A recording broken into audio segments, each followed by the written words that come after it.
Cliquez sur j'aime si vous aimez la vidéo, abonnez-vous si vous êtes nouveau et n'oubliez pas d'activer la cloche. Bonne vidéo. Aujourd'hui, on va parler des 7 braquages les plus fous de tous les temps. Bon, quand on parle de braquage, on pense de suite à George Clooney, Ocean's 11, vous connaissez le film. Mais si vous n'avez jamais vu le film The Town, je vous le conseille fortement. C'est vraiment un film à voir. Et c'est avec Ben Affleck.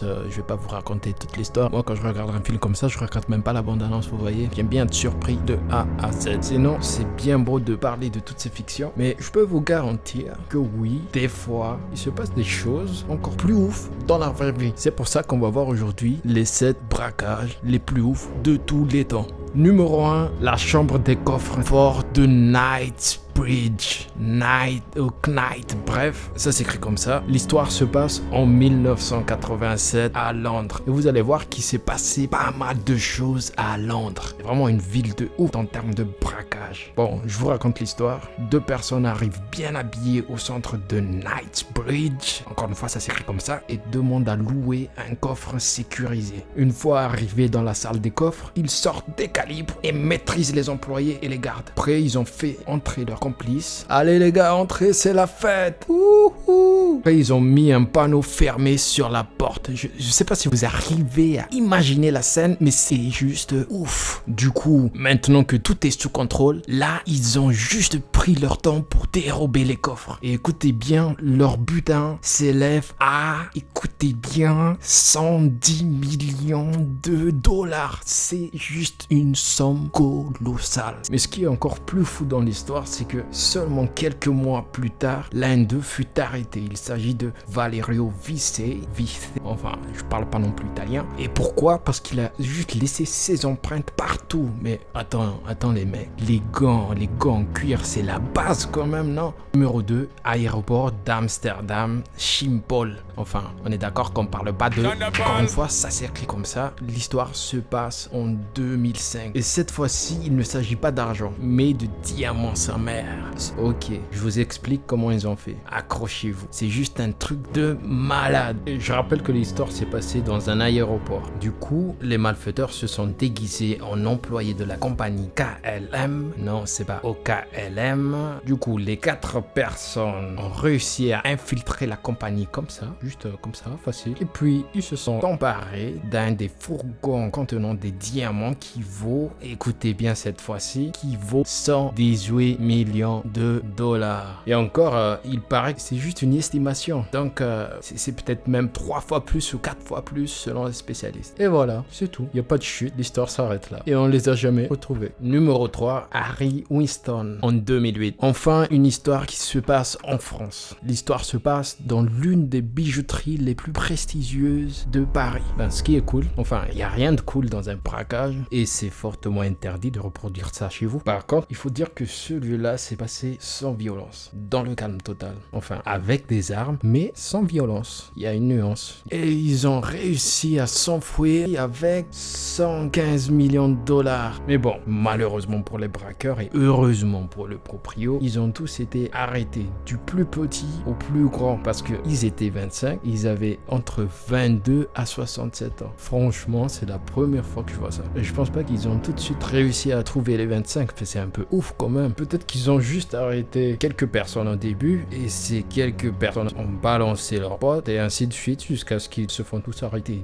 Des vraies balances quoi. Eh oui, on est des balances. Numéro 4, centre anversois du diamant. L'histoire se passe en 2003. Déjà, si vous ne le savez pas, Anvers est la capitale du diamant. Et Anvers se trouve où?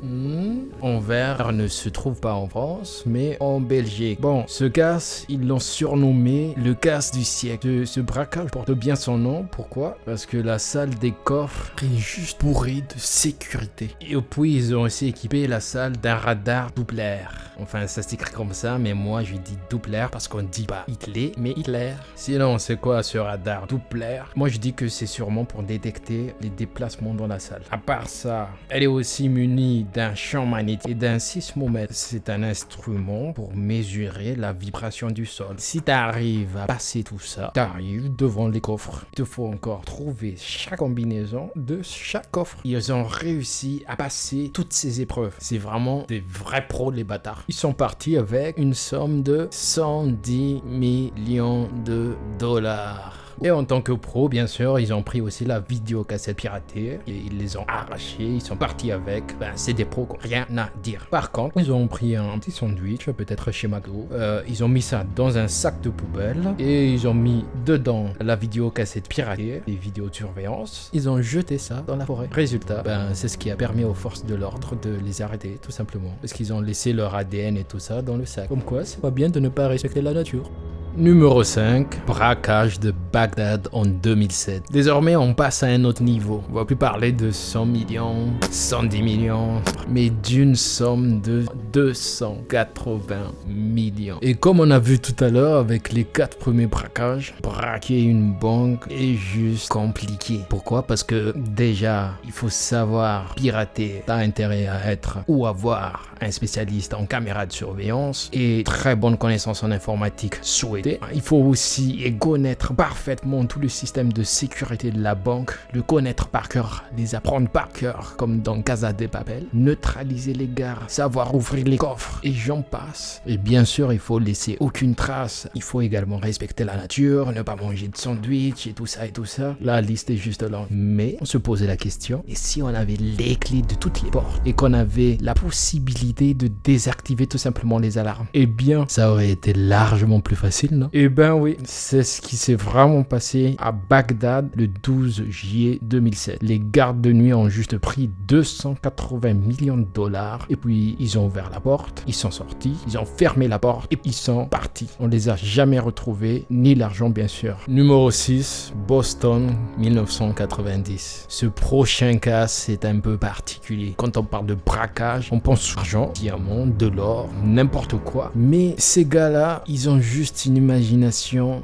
de ouf. Et d'ailleurs, pour moi déjà, voler de l'or ou du diamant, c'est déjà galère parce que après, faut les vendre. On sait pas comment ça fonctionne, mais je pense tout simplement que ça doit être plus galère. Bref, l'histoire de ce prochain cas est juste digne d'un scénario hollywoodien. Le 18 mars 1990, 2 hommes déguisés en policiers entrent dans le muséum de Boston pour une intervention.